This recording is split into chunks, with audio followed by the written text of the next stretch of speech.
Good morning, Space Watchers. Good morning, Space Family, and welcome to ILA 2024 here in Brandenburg. So, where we will broadcast live from the DLR booth. A very warm welcome, Dr. Emma Gatti, our editor-in-chief. She just landed here in Berlin, direct from Milan, and it's her first. You can imagine, it's her first ILA. So, how are you doing, Emma? So, how was your early bird? Hello everyone, good morning. It's a pleasure to be in Berlin. I just arrived from Milan. I've calculated I've been awake for 7 hours already, so I'm fresh like a daisy, but it's a pleasure to be here. This is my first ILA, and let's see what's going to happen today. Yeah, so let's start with the most important ILA news, weather. So we prepared some graphics for you.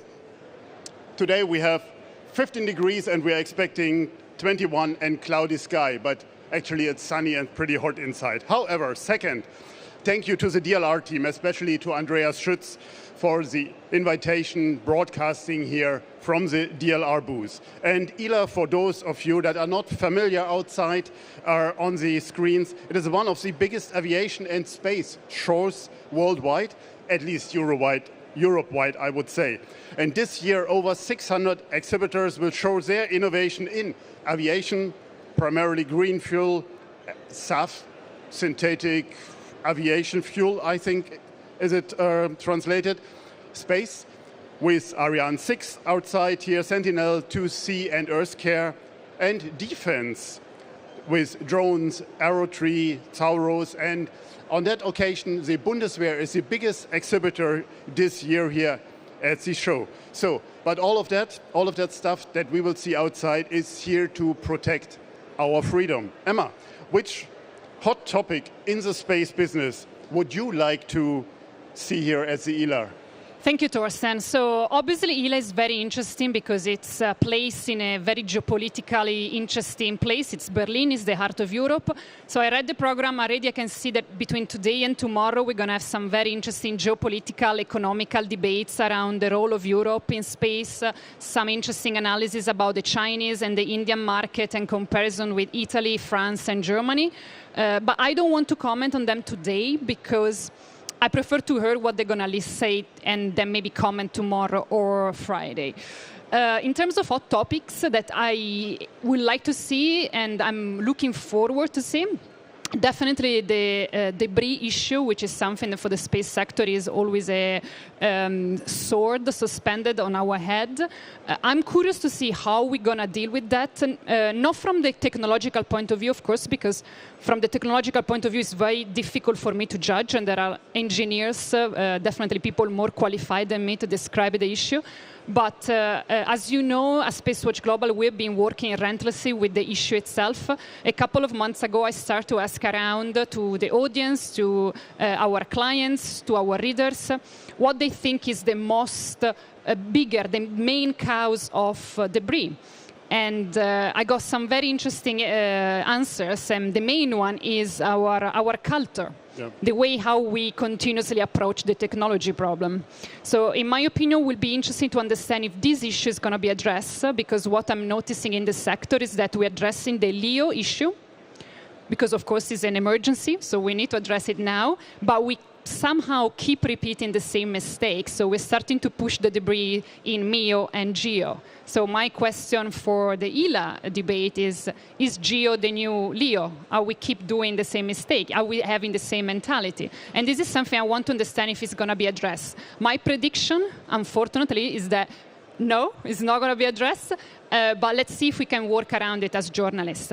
My second hot topic that I think is going to be addressed, I'm going to be in a session tomorrow. I'm going to moderate the session. It's going to be our Space for Climate Action, emphasis on action. And one of the biggest issues that we know exists when it comes to climate is the detachment between the data, between us, that we are the tool makers, and the end users. This is something that's been discussed in several conferences before. It will be discussed tomorrow, I'm pretty sure. But what is worrying me is that we keep discussing about data collection, and we rarely discuss about data applications. And there is still missing a point a bridge between how we deal with the data and how this data reaches the communities. We're having a new project at SpaceWatch.Global that we cannot announce today because it's still secret, so you have to wait a couple of weeks. But we are working hard to understand how we can actually speak with the end users. Yep. So not with us, not talking to each other, which is something that we love to do, but talk to the end users and understanding what are the real issues when it comes to climate change. That's our bubble here. Exactly. That's absolutely our bubble. So these are the two hot topics, I would say, that I hope they're going to be discussed in a meaningful and not only superficial way. Over to you, I think. Yeah, I have 3 observations from the last days, because the Monday, today is Wednesday, so on Monday the ILA preparation started here already. And on Monday we had the first press tour here, and it's a show with a number of political representatives. And on one hand side, it's great to see their commitment to the space sector and also created nice pictures here at the booths. But let's see how their words of appreciation will cope with shrinking government budgets and with new challenges through wars, natural disasters that we see right now as we speak here in southern Germany, and geopolitical tensions. So second point, yesterday I had the great chance to broaden my own horizon and attend the 4th Aviation Summit. And I posted yesterday on LinkedIn already the 10 minutes of a keynote of Professor Johann Röckström from the Potsdam Institute for Climate Impact Research nailed it down. We don't have time. We have until 2030, maximum until 2035, to maintain the 1.5 degrees temperature raise, and we are on 1.2 degrees already. He pointed out very clearly the complexity of the 16 sectors that have tipping points. And I don't want to go into details. And what it means is, if they tip, what is the impact to all of us? Minister Habeck, our German Minister for Economic and Climate, took these points and addressed them very clearly also to the aviation sector. And I can say that that all had a very deep impact on me. The observation from the following panels were the hard reality. And I say it as it is. Sustainability commitment, yes. Green flying, yes. But the complexity is not coordinating and not led properly. So everyone is looking mainly uncoordinated for a solution in a complex environment. There are beacons of hope at the end by 2 young engineers from the Generation Z. They said they're fully committed to sustainability, but they want to continue to explore the world. What is fair? And that needs new solutions. And they want to bring their capacities into these solutions. That was my visit to the aviation sector, and maybe in the next days here also some more opportunities. And the third point is something else that is very close to my heart. It's very important to see for me this year is if and how the European space sector is ready for the challenges of the future. And for me, it's the challenges in the business environment, the challenges that come with a war and with AI. And we have seen at the Space Symposium and the recent GEO in Orlando the enormous drive in and from the US in these sectors. But where do we, Europeans, stand on that? These are also my questions I asked a few weeks back in a Space Nugget XXL to Dr. Aschbacher, the Director General of ESA. And now it is time to talk here to the industry about, and that's why we are here. And the questions range from the EU elections and their potential impact on space programs, such as IRIS² and the EU space law, to raising discussions about geo return. And I'm looking forward to hearing the opinions and positions from the ground and also from the panels, and what have been on your radar in the last few days, Emma. Okay, so before I answer this question, I forgot one important point before. Another thing that we should expect from ILA is definitely Ariane 6, because it's ready to launch. I think the date of the launch has been just announced, so if it's not just been announced, it's going to be announced in the few next minutes. I know this is not going to be a popular thing to say here, because I think the Ariane booth is just behind us, but this is a sort of good news within a bad news, because it's about time that Ariane gets launched. So I understand the clapping, I understand the relief that we're all feeling, but let's not forget that this is a good news within a very bad news frame. And this is something that I believe at ILA, as European, we should all reflect upon. Now, say that, this is a very unpopular thing that maybe I should say after the conference was over. What has been in my radar in the past week? So I think Hello, we just had a guest from sorry. the back door. It's okay, it's okay. This is the fun of the live show. So tomorrow, if there's not change in the past 24 hours, we're going to have the 4th launch attempt of SpaceX Starship. And this as usual creates a lot of buzz because, of course, we love to see a big rocket launching into space. But we discussed about this issue a couple of months ago. We had a very interesting article by Dr. Farid Gargami, and I don't want to steal his words, but he posed a very interesting question. He posed the question of how many moon attempted landing we are going to need to have before we're going to have the final product. Because in this question, there is the implicit question of, are we polluting and trashing the moon? Which is, I suppose, an absolutely fair question, and there is still not answer for this. So we are all caught in the excitement of the technology. There is nothing wrong with that. I'm not going to say no to the technology. However, we're not really observing all the potential environmental damages that it's doing, which is quite controversial given that the space industry is trying to sell itself as a pro-earth, pro-climate, pro-sustainability industry. So the two things go one against each other in a sort of way. And another thing that he posed, another question he made, it was the orbit refueling test. These are complex tests. Do they create debris in orbits? Do they create worse debris than an ASAT test, for example? Again, it's a question that doesn't have an answer, but it's a legitimate question. And I believe that we, as an industry, we should reflect on that and at least provide answers. The answer might be completely irrelevant. It might be, yeah, it doesn't create any debris, there is not going to be any problem. However, we are not posing the answer, so we're not going to have the question. We're not posing the question, and we're not having the answer at the moment. This is, to me, a bit dangerous. The second interesting news last week was North Korea failing to launch a satellite. I've not been able to find any confirmation that this was actually a satellite, at least not with my knowledge. Now, if there is someone in the audience from the military, from the secret services, they might call me out on this, so I don't want to say that I'm the expert on North Korea, because I'm not. But it's been very difficult to find confirmations whether this was a satellite, was a spy satellite, was not a satellite at all, was just a rocket. We have no idea. The only thing we know is that they tried and they failed. This is the 4th attempt within the past 12 months. They succeeded only once. They've been condemned by the international community, and they are going to launch other 3. So that tells you a lot about how they're reacting to the condemnations of the international community. And let's see. At the moment, it's within the kind of like folklore of the space geopolitics, but it's something that should be on our radar, also to understand better how to address the problem. How about you? What do you expect from ILA show that is basically your hometown?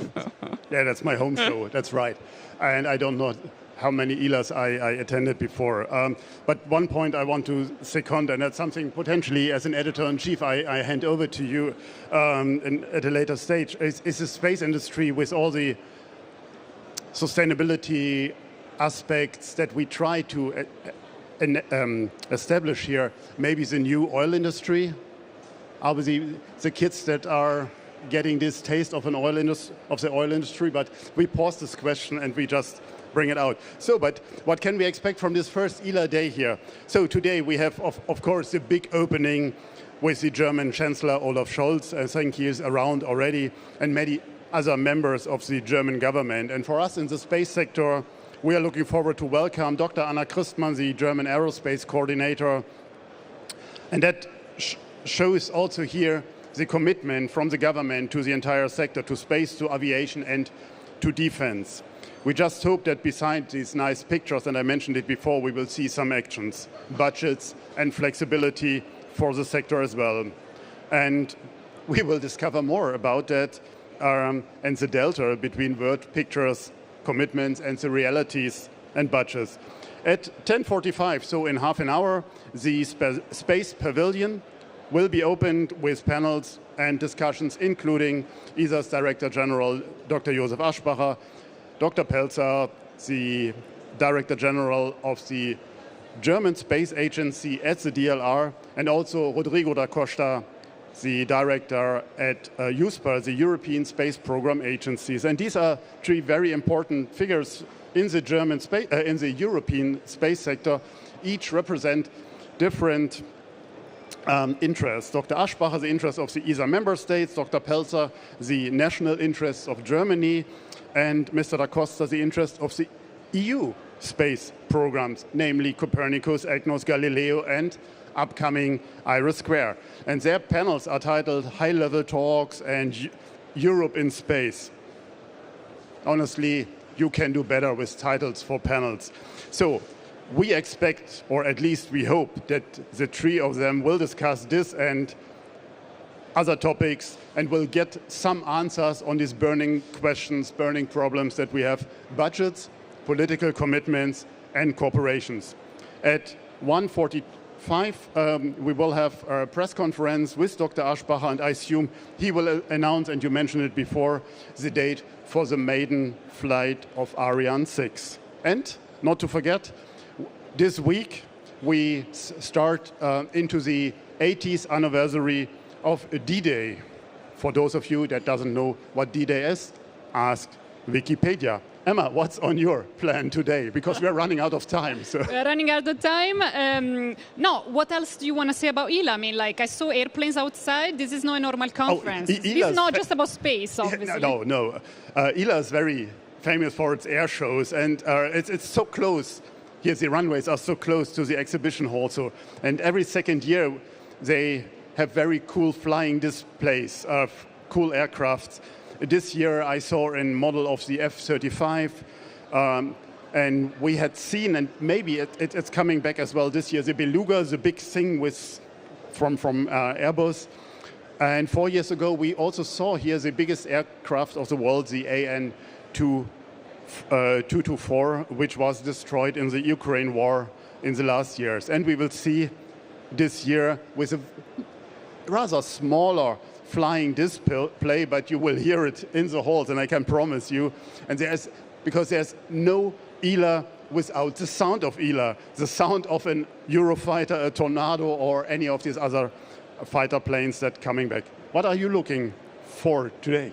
Well, I think we already covered a lot of ground. Maybe we can postpone this question to tomorrow, where I'll be able to actually give you a bit of insights about what happened today. I think we can close it for today, ladies and gentlemen. Thank you very much. Thank you for the audience. Stay here and listening to our first live morning show from ILA. And stay tuned with us. See you tomorrow, and SpaceWatch out. One thing for the audience online, we will have today in Space Cafe Live. 33 minutes at 11:30, together with Professor Enrico Stoll and his colleagues from the Technical University, about the SALSAT project, radio frequency spectrum mapping from space on Earth. And you will see me here with my guests at 11:30 on stage if you're around, or online on YouTube. With that, SpaceWatch out. Bye.